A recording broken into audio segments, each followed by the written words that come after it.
Welcome to Redvee TV. This week, the preview show for Derby week. It's the Pies on Thursday night. Saints coming off a short turnaround this week after the win at Hull on Friday night. We've just done the live show with the lads from Wigan Fan TV. If you get a chance, give it a watch.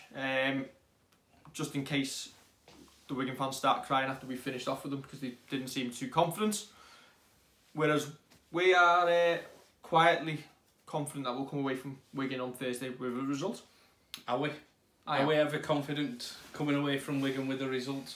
About as confident as you can possibly be. Does your mind not go back to 2002 when they got Chris Radlinski off his sick bed, or 2003 when they got all the youngsters out and you didn't recognise half the names and they turned us over? I raised it. Never happened. Fair enough. Yeah. But yeah, Saints this week. Squad news. Zeb Tyre out with a compound fracture of his thumb, which he's successfully had repaired over the weekend, and he hopes only to be out for a couple of weeks because he's double hard. 1 week. 1 week? He could. They were just waiting for it to heal, and he could play against Warrington. You'd leave him out for the semi. Sorry. Yeah. Rest that thumb, Zeb.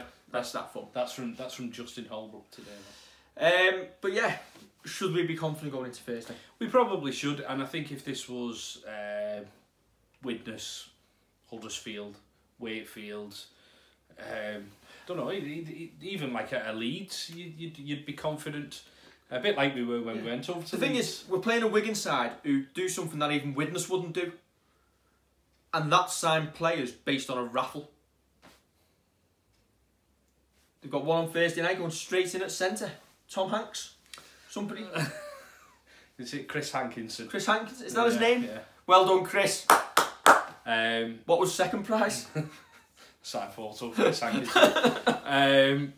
I'm sure he's a great player. You know what? I've heard loads about him. Fair play to him if he's played well enough to get the deal.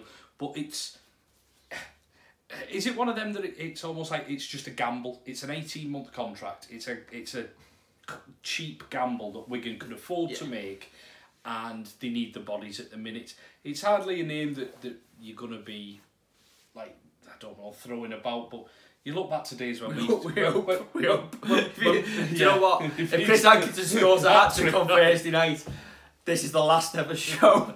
You'll never see us again. But look back to when we signed like Heath Cruikshank and Radley Bowker on loan because we needed bodies to fill up, so we could rest everybody. Was that the bet game at Bradford when Sean Long and Gleeson had the bet and we played all these kids? That was a great day in the days of the fun bus. But a lot of money made on that game from a lot of fans. But yeah, we should be confident going over there. But we've seen what confidence does. We went over to Leeds confident and scraped the win. And won, yeah. But we scraped the win. Yeah. And we nearly threw that away. We were throwing the game away and then we just got back into it. Now, if Sean Wayne is going to take any sort of tactic into the game against us on Thursday night, apart from Wigan's usual, you'd have to say you'd probably try and go and do what Leeds did against us.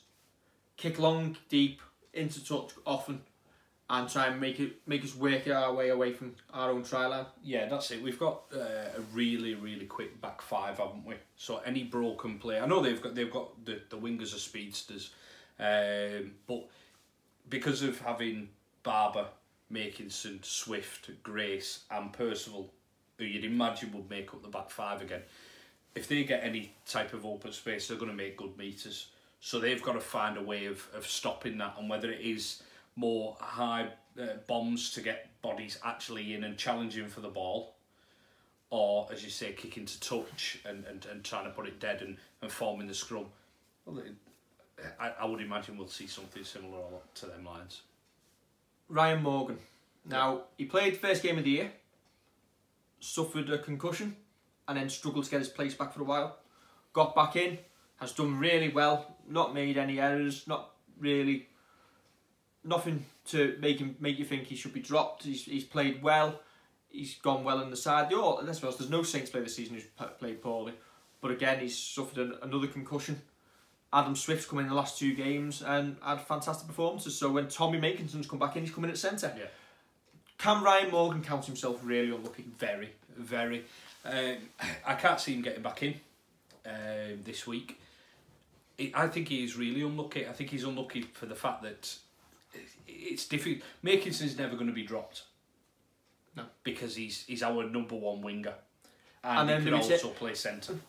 On the flip side, do we give the argument that Adam Swift has been unlucky to miss out for so long? Oh, yeah, absolutely. Because obviously, look at what he can do. He's shown straight away. He runs hard off his own try line.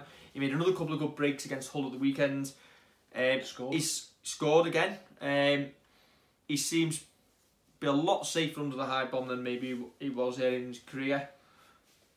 We say there's 3 players, Makinson, Swift and Grace, for 2 wing spots. Yeah.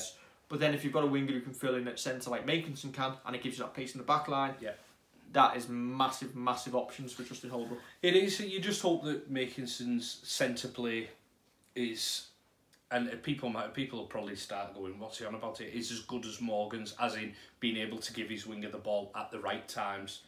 I'm not saying that Morgan... Do you get a better strike player in Tommy Makinson? Yes. And being able to finish? Yeah, probably so, than Morgan. But as you say, I think whoever finds himself sat in the stands out of our back line is very, very unlucky.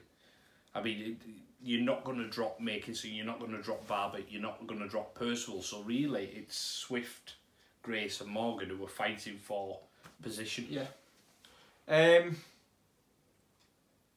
Friday night, we were 10-8 up at half-time. We notoriously find games hard at Hull, either at FC or KR.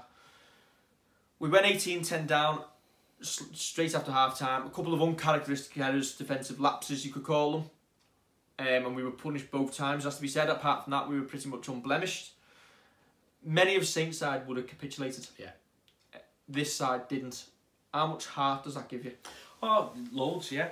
It's the confidence that's going through the team is brilliant to see, and it's a confidence that we've not had for years and years and years. The fact that we think, well, we're in this position, we'll dig ourselves out of it.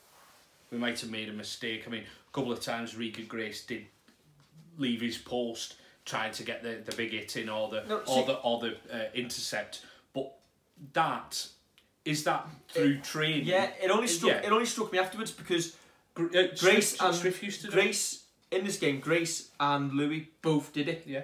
Now, have they been told to close Albert Kelly down as quickly as possible? Do we have to say it's maybe a bit of great skill from the whole players to be able to evade the tackle? But maybe a bit of poor execution from us, but maybe it was deliberate that they come out of the line like that in this situation. It's a mix of the two.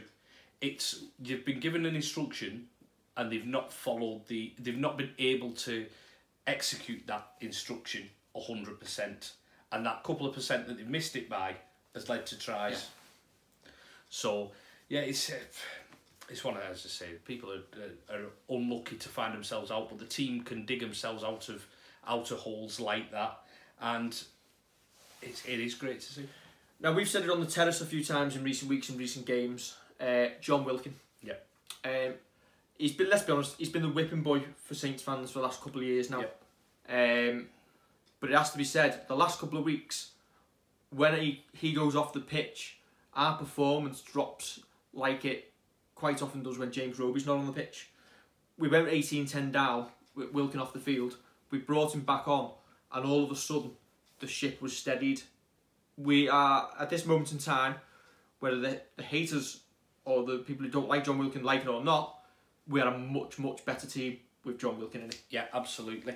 One of the frustrating things that you hear is when people say, when he's not pretending to be a half-back, alluding to the time when he played 7. That wasn't his choice.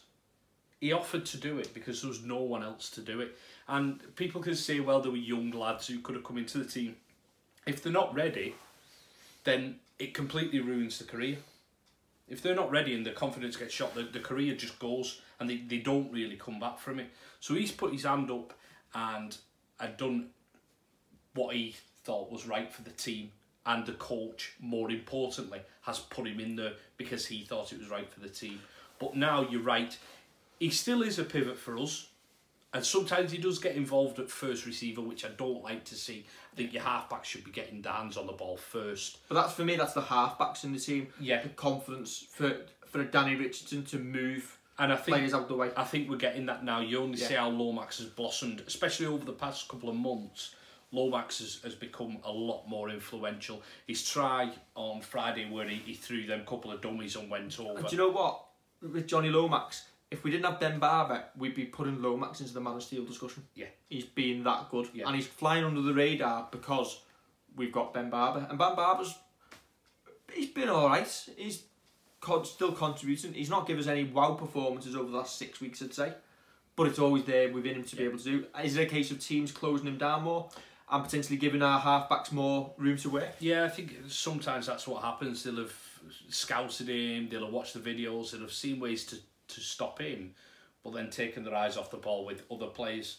And maybe if they're going to a plan to stop Barber, then they don't stop Richardson, Lomax, Percival, Wilkin, Farge, people like that who can Roby, who can literally get hold of the ball and make something happen.